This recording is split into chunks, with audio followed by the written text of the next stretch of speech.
자, 오늘도 암송부터 시작해 보겠습니다. 자, 우리 12절 말씀을 한번 띄워 주시고요. 길지 않죠? 제가 한번 먼저 읽겠습니다. 내 부모를 공경하라. 그리하면 내 하나님 여호와가 내게 준 땅에서 내 생명이 길리라. 자, 외우실 수 있는 분은 외우시고요. 혹시 아직 안 되겠다 싶으신 분은 같이 읽으셔도 좋겠습니다. 함께 외우겠습니다. 시작. 내 부모를 공경하라. 그리하면 내 하나님 여호와가 내게 준 땅에서 내 생명이 길리라. 아멘. 잘하셨습니다. 감사합니다. 부모 공경에 관한 글을 읽다가 우연히 인터넷에서 유머 한 자락을 발견했습니다. 아이들이 이 공경이라고 하는 말을 잘 몰라서 생긴 해프닝입니다. 어느 교회 주일학교에 다니는 한 어린 아이가 어느 날 집에 돌아오자마자 무언가를 열심히 외우는 것이었습니다. 방금 저희처럼 말이죠. 아빠가 궁금해서 귀를 기울여서 딱 들어보니까 십계명이었어요. 아이가 제 5계명을 외우기 시작하는데 외우기는 외우는데 이렇게 하는 거예요. 내 부모를 공격하라. 내 부모를 공격하라. 공경이라는 말을 모르다 보니까 자기가 아는 공격이라는 말로 외웠던 거예요. 아빠가 아이에게 야, 이 녀석아, 공격이 아니고 공경이야, 공경. 그러자 아이는 아빠, 공격하라와 공경하라가 어떻게 달라요? 이렇게 물었어요. 그러자 아빠가 하는 말이 공경은 엄마 아빠를 사랑하고 엄마 아빠 말을 잘 듣는 것이고 공격은 엄마 아빠 덤비면서 엄마 아빠 말씀 안 듣는 거지. 그래도 대뜸 아이가 이렇게 말합니다. 그럼 아빠는 왜 할아버지한테 공경하지 않고 공격해? 그렇게 대꾸를 했답니다.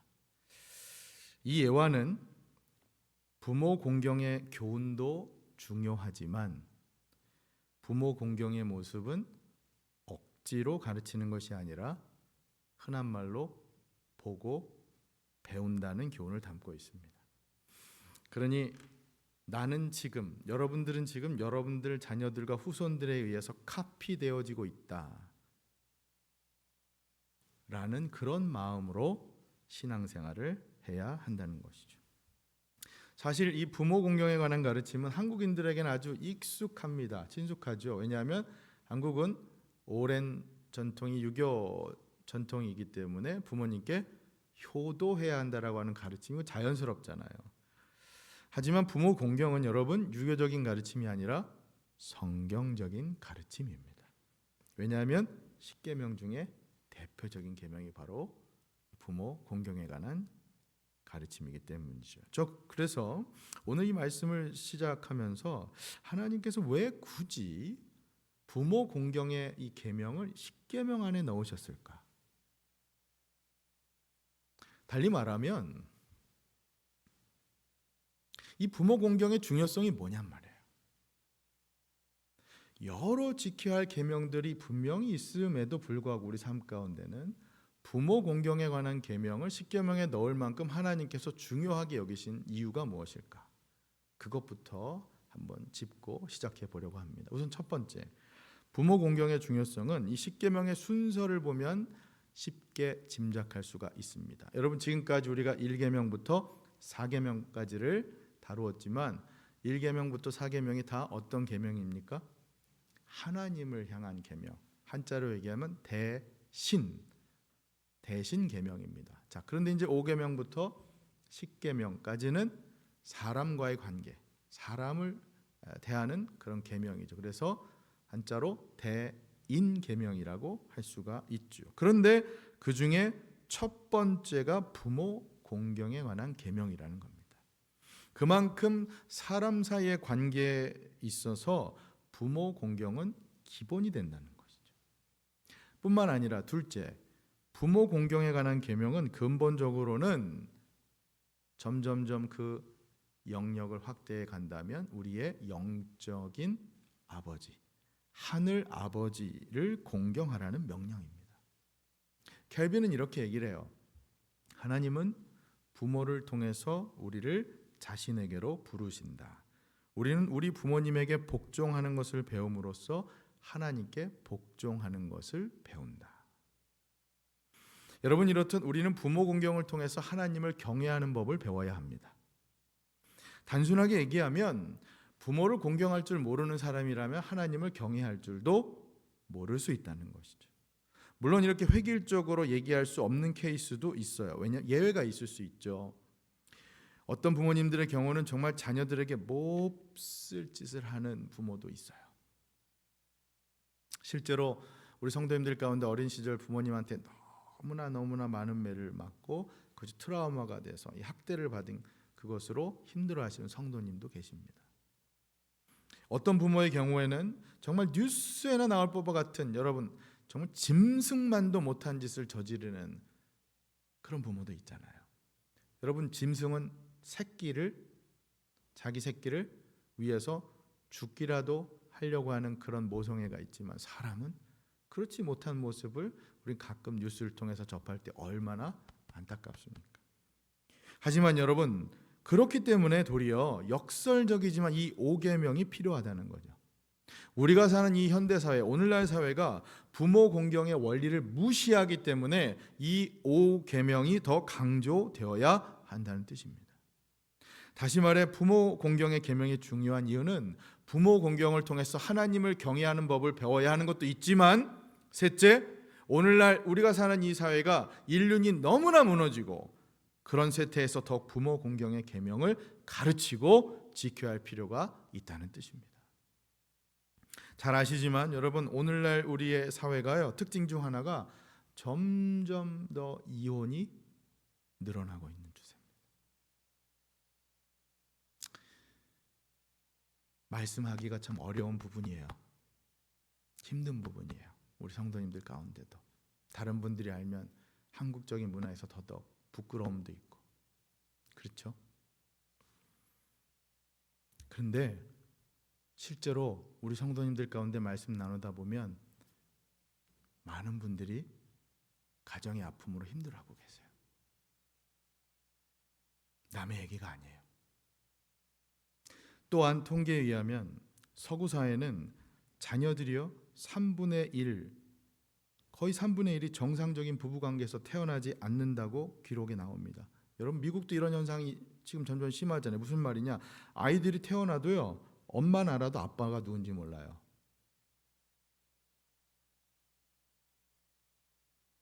그러다 보니까 이런 시대적인 풍조에서 우리 자녀들에게 부모 공경을 가르친다는 것 쉽지 않아요. 쉽지 않아요.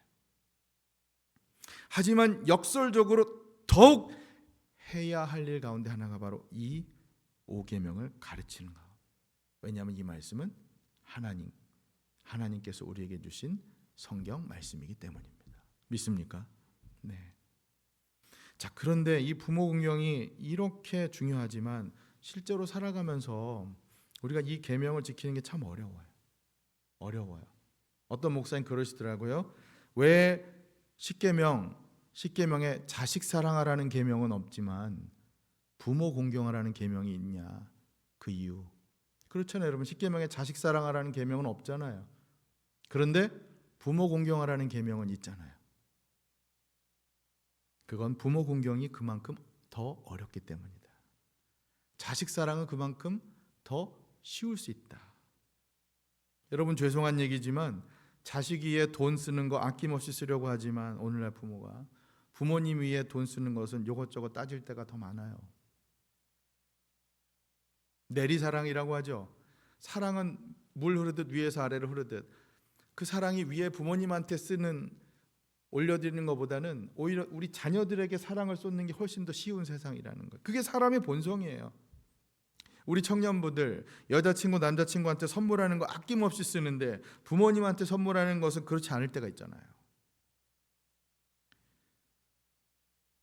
그러니까 우리는 분명 부모님을 공경해야 한다는 건 아는데, 부모님께서는 분명 우리를 사랑하신다는 건 아는데 부모님 공경하는 게 말같이 쉽지 않다는 거예요. 우리 어르신들도 젊은 시절 경험해 보셨겠지만 부모님하고 왜 그런지 모르지만 이상하게 때로 말다툼도 하고 때론 갈등하고 그러다 보면 말 안 듣고요. 그죠? 감정이 섞이잖아요. 그 안에. 결국 그 안에서 이게 관계가 틀어지는 거잖아요.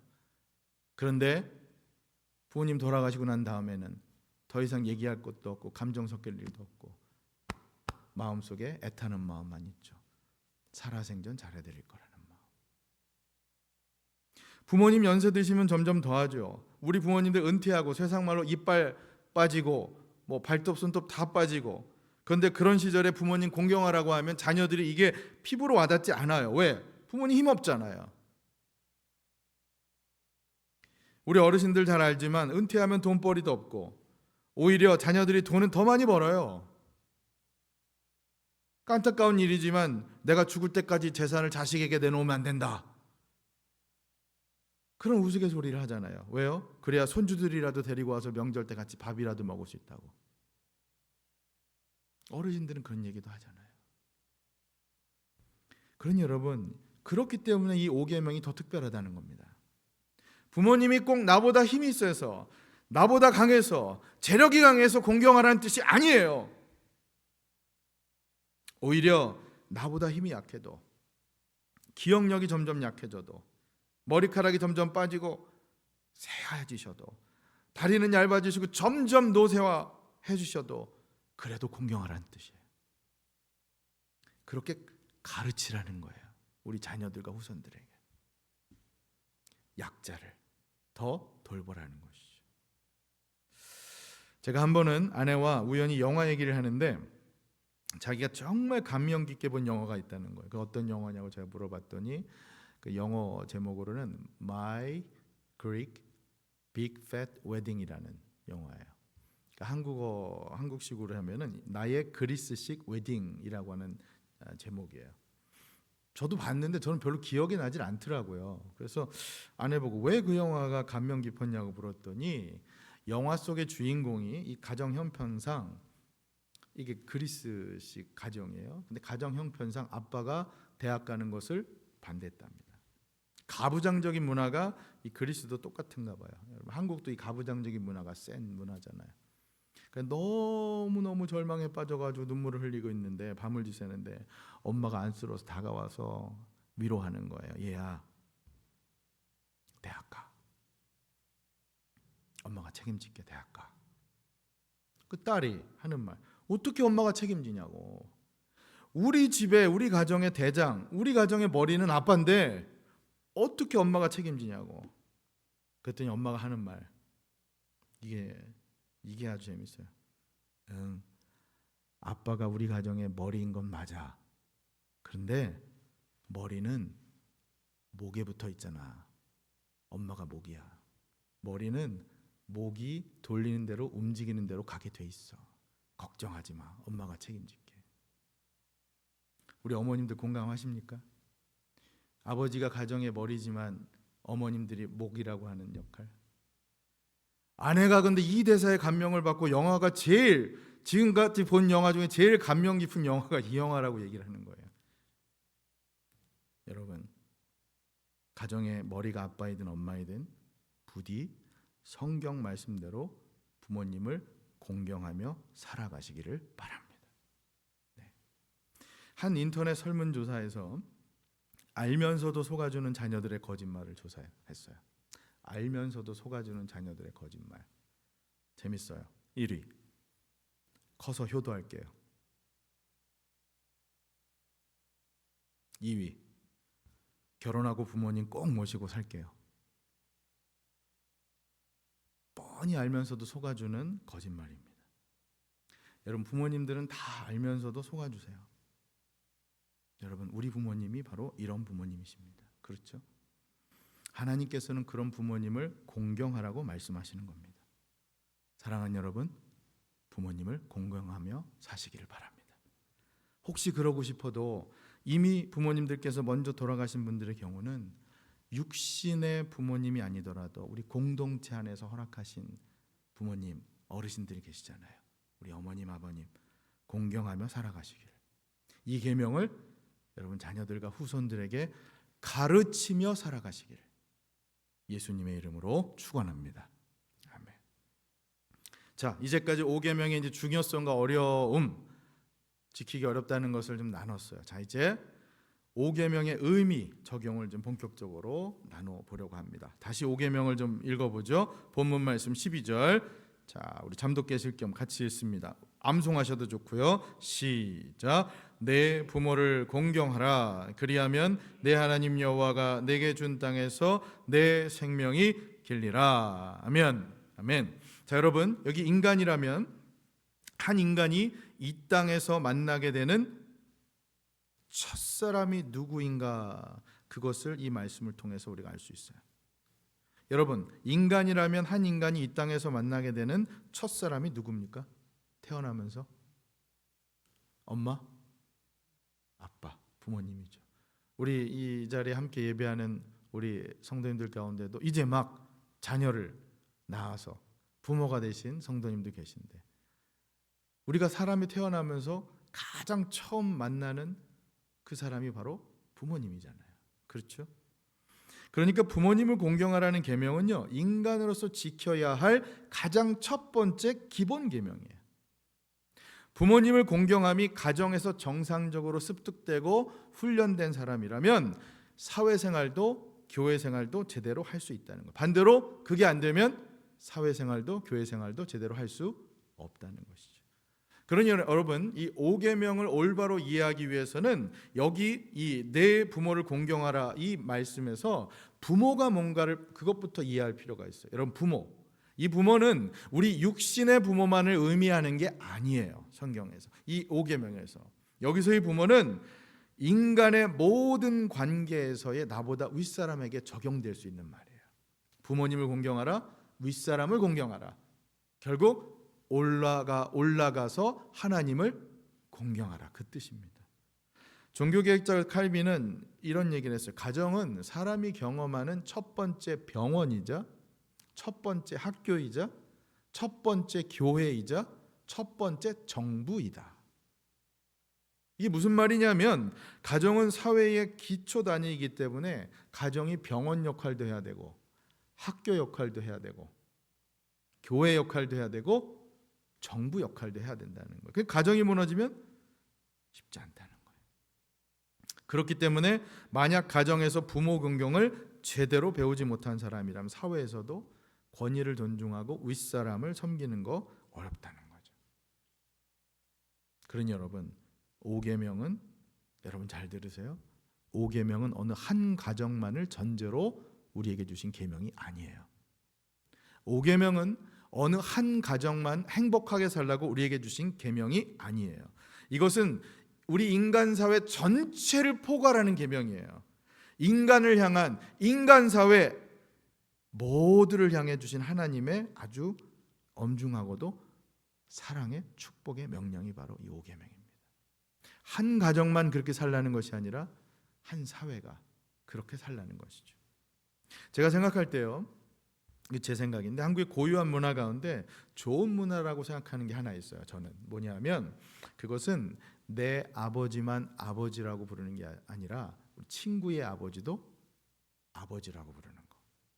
저는 그 문화가 굉장히 좋아요. 더 일반적으로는 우리 어르신들 가운데도 아버지라고 부를 수 있는 거. 어머니도 마찬가지죠. 그렇죠? 저는 가끔 우리 성도님들 중에 연세가 많으신 성도님들, 특히 새로 처음 보는 성도님들 가운데 제가 그분을 직분을 모르잖아요. 이름도 모르고. 그럴 때는 제가 어머님이라고 부를 때가 간혹 있어요. 저는 그렇게 부르는 이 풍습이 참 좋습니다. 꼭 내 엄마 아빠만 어머니 아버지라고 부르는 게 아니라 사회 전체적으로요, 어르신들께 그렇게 부를 수 있는 문화. 근데 이게 비단 한국 문화만이 아니에요, 여러분. 히브리 민족도 똑같습니다. 내 부모를 공경하라는 이 5계명이 주어졌을 때 그들 역시도 자신들의 부모만이 아니라 사회 일반적으로 적용해서 어르신들에게 순복하라, 권위 있는 자들에게 순복하라, 그렇게 적용하며 들었다는 말씀이죠. 그러니까 이게 결코 무리한 해석은 아닙니다. 그러니 내 부모를 공경하라는 하는 말 뜻을 알기 위해서는 부모가 무엇인가를 먼저 확실히 이해할 필요가 있다는 것이죠. 자, 그 다음 공경하라. 공경하라는 뜻도 알아야겠죠. 이 히브리어 카베드라고 하는데, 이 말은 단지 말 잘 듣고 순종하 그 이상이에요. 그 이상의 뜻입니다. 왜? 이 말은요 뭐하고 같은 말이냐면 영광, 하나님의 영광을 의미하는 단어와 같은 단어입니다. 이게 무겁다는 거예요. 카베드. 무겁다는 게 무슨 뜻이냐면 비중을 둔다는 거죠. 부모님께 그렇게 비중을 두고 가치를 두어야 한다. 부모님 영광을 올려드리는 그 일이 바로 부모님을 공경한다라고 하는 뜻이라는 겁니다. 그러니까 이 부모 공경의 의미를 기본적으로 1차적인 것부터 우리가 생각해 보면 첫 번째 부모님께 순종하라라고 하는 말씀부터 시작할 수 있겠죠. 그렇죠? 자, 저 한번 따라해 주세요. 순종하라. obey. 그 다음에 두 번째는 부모님께 존경하라. respect. 저 한번 따라해 주세요. 존경하라. 존경하라. 자, 세 번째. 순종하고 존경하고 그 다음 부모님을 향해 기도하라. pray. 여러분, 우리 부모 공경이요. 우리 크리스찬들에게 이 부모 공경이 세상과 다른 이유가 저는 이게 아닐까 싶어요. 부모님을 위해 기도하는 것. 우리가 자녀를 위해 기도하는 것처럼 말입니다. 여러분 잘 아시는 것처럼 제 큰아이가 지금 졸업하고서 대학 졸업하고 뉴욕에서 잡아가지고 어떻게든 열심히 살아보려고 애쓰고 있는 것 같습니다.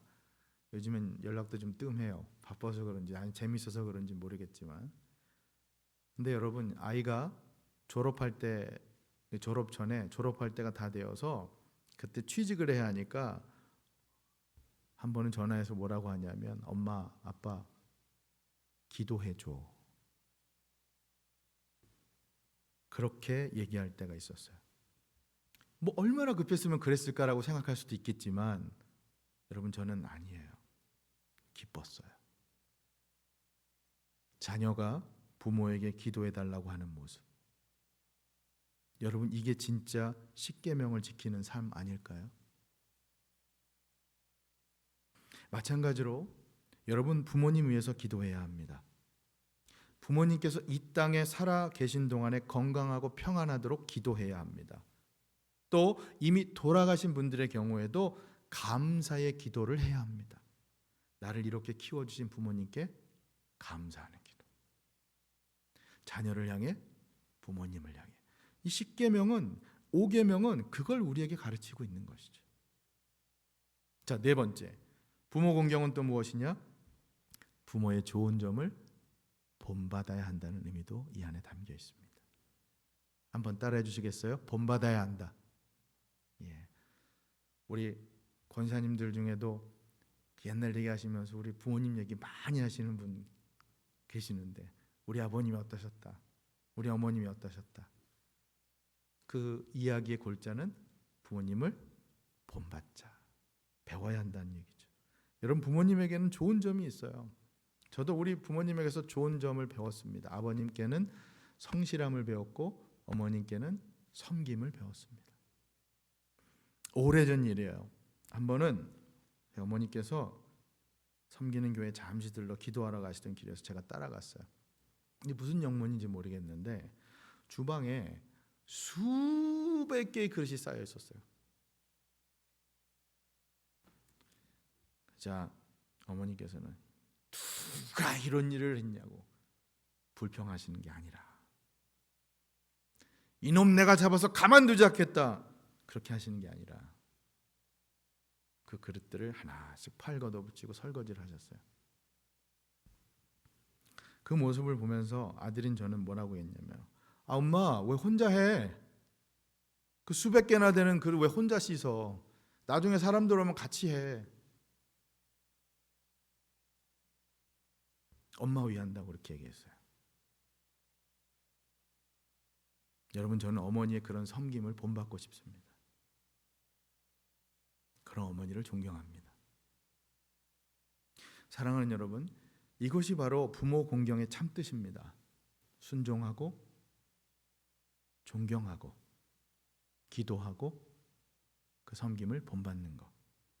부디 여러분들께서 그런 삶을 살아가시기를 그리고 그런 삶을 여러분 자녀들과 후손들에게 가르치며 살아가시기를 예수님의 이름으로 축원합니다. 오늘 혹시 이 말씀을 들으면서 우리 가정이 너무 아픈 가정이 계신 성도님들이 계시다면 여러분들 가정에 하나님께서 하나님 주시는 위로가 있으시길 진심으로 축원합니다. 그리고 여러분들 가정에 회복이, 여러분들 마음에 하나님 주시는 새로운 회복의 힘이 있기를 진심으로 축원합니다. 이 5계명은 우리 가정을 위해 우리가 그만큼 더 기도하며 신앙생활을 한다라고 하는 귀중한 계명이에요. 아픈 만큼 이 계명을 지킬수록, 더 지키려고 가르치려고 할수록 하나님께서 그것이 우리에게 주시는 놀라운 축복임을 깨달으실 줄 믿습니다. 성경을 보면 그래서 이 부모를 공경하라는 구절이 정말 많아요. 여기 10계명만 나오는 게 아니에요. 제가 그걸 일일이 다 지금 찾아서 말씀드리고 싶은데 다 있는데 오늘 시간 관계상 그거 다 나누지 못하고 제가 스토리로 2가지만 여러분들과 나누려고 해요. 성경에 부모님에 관한 참으로 감동스러운 스토리들이 많아요. 그 중에 하나가 우리가 잘 아는 누가복음 15장에 가면 잃어버린 아들, 그 아들이 돌아오는 그 유명한 탕자의 비유 이야기가 있죠. 왜 이 이야기가, 비유가 유명하냐? 우리에게 감동이 되느냐? 은혜가 되느냐? 탕자 때문이 아니라 그 탕자가 돌아왔을 때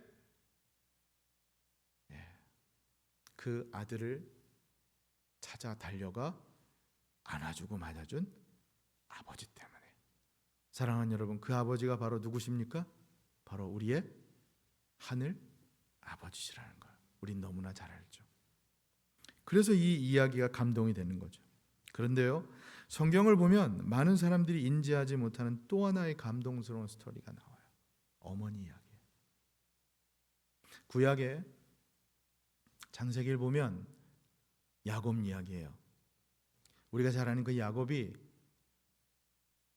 너무너무 집안에서 어떻게 보면 구박덩이로 살아가는 그때에 형에서는 남자답게 용맹스럽게 사냥하고 자기 살 길을 잘 살아가는 그때에 야곱이 형 에서와 아버지 이삭을 속이는 장면에서 어머니 리브가가 뭐라고 하냐면 야곱 들어가서 염소 하나 잡아와서 그것을 음식을 해서 아버지한테 대접하고 얼른 가서 축복받자, 그렇게 얘기를 해요. 그러자 야곱이 뭐라고 얘기를 하느냐, 엄마, 내가 형처럼 털이 많은 것도 아니고 이러다가 내 목소리가 남자답게 굵은 것도 아니고 아빠한테 가서 이러다가 다 들통나서 오히려 아버지한테 저주를 받을까 내가 걱정이 됩니다라고 얘기를 해요. 그러자 그 어머니 리브가가 뭐라고 얘기하는지 아십니까, 여러분? 얘야, 그 저주는 내가 받을 테니까 너는 가서 내가 시키는 대로만 해. 창세기 27장 13절에 그런 말씀이 있어요. 여러분, 저는 이 리브가의 말씀을 묵상할 때마다 가슴이 저며옵니다. 여러분, 이게 우리 어머니의 마음이에요. 내가 저주를 받을지언정 자식은 축복을 받고 살아가기를 원하는 모습.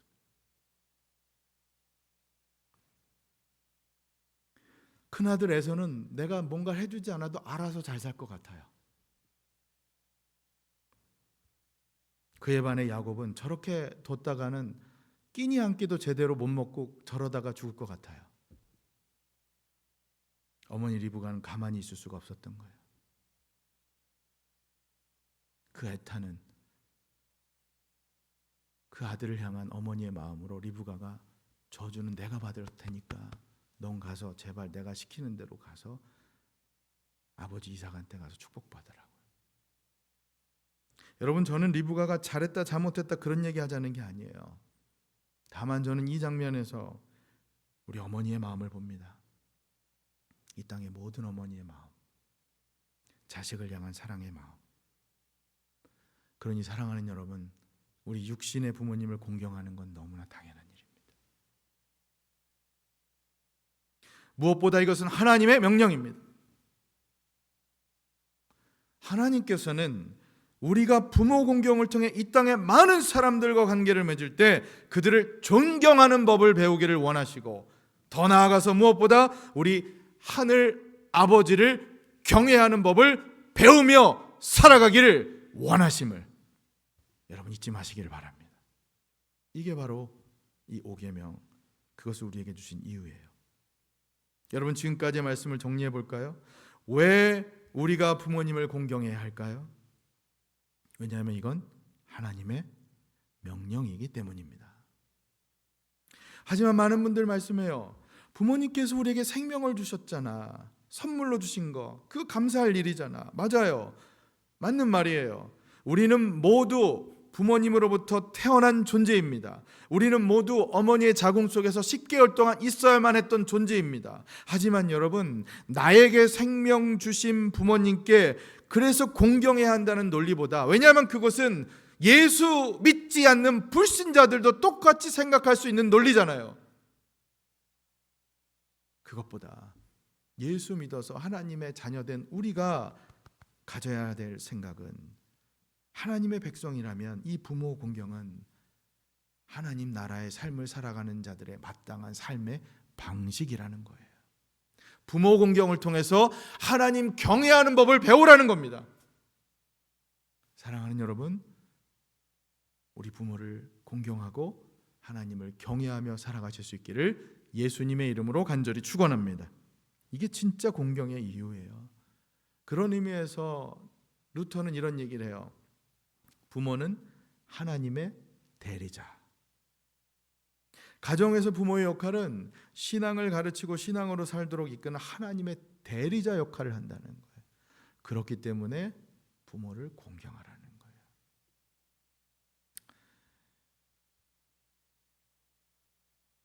말씀을 맺으려고 합니다. 여러분, 우리 어르신들은 더 공감하실 텐데요. 다른 것은 좀 늦게 시작해도 괜찮아요. 우리 인생의 많은 문제가 참고 인내해도 괜찮아요.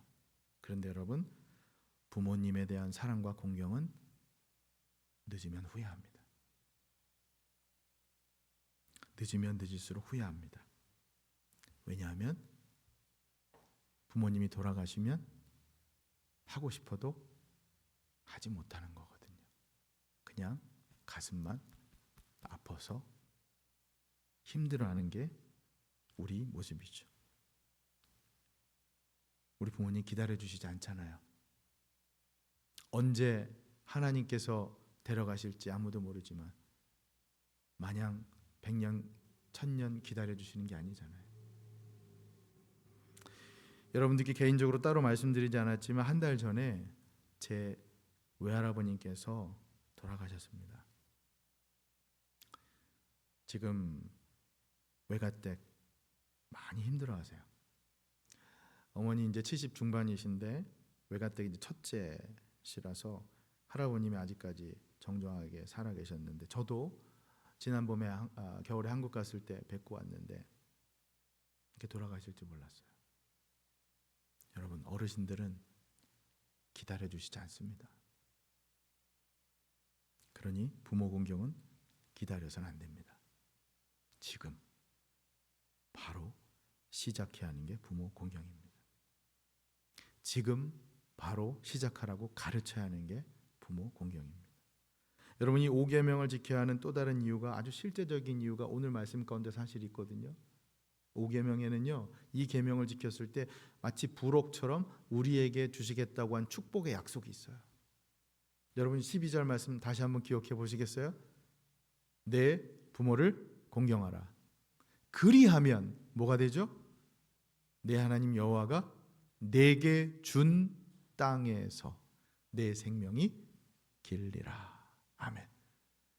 내게 준 땅이라고 하는 것은 이 구약적인 배경에 의하면 가나안 땅이잖아요. 약속의 땅. 지금 우리 신약적인 배경에서는 뭡니까? 예수 믿는 우리들에게는 이 약속의 땅은 바로 영원한 하늘나라의 기업을 말씀하고 있는 것이죠.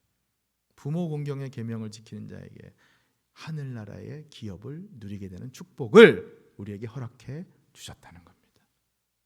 여러분, 생명이 길다라고 하는 것을 이게 단지 양적인 개념으로 내가 100살까지 산다 그런 의미로 생각할 아니에요. 여러분, 이 생명이 긴다는 얘기는 질적인 개념이에요. 질적인 개념.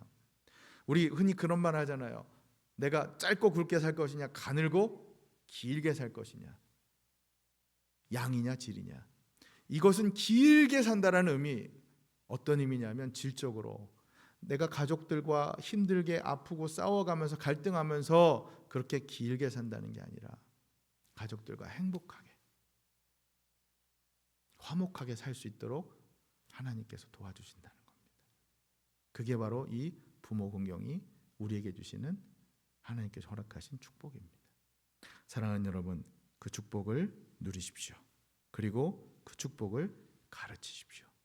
지금 혹시 그 축복을 누리고 잊지 못한 분이 계시다면 하나님 앞에 간절히 간구하십시오.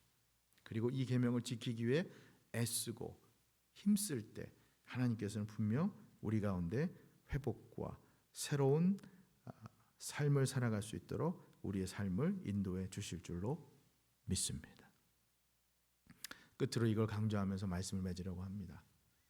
여러분, 5계명을 지켜야 하는 이유가 참 많은데 절대적인 이유가 있어요. 절대적인 이유.